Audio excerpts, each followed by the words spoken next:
जितना कामचोर आदमी बाटे उ कहन रोजगार नहीं बा, रोजगार नहीं बा।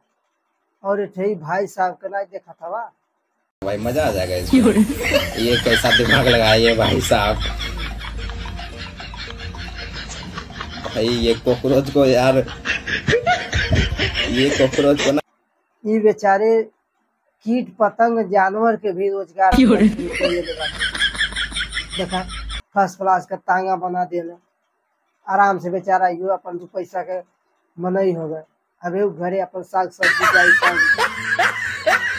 भारत देश में रह के रोजगार नहीं बा, नौकरी नहीं बा, चिल्लात बा। सबके चाहे सरकारी नौकरी, फर्स्ट क्लास के आराम से जाए तांगा चला, जानवर तक के भी नौकरी लग जाती है।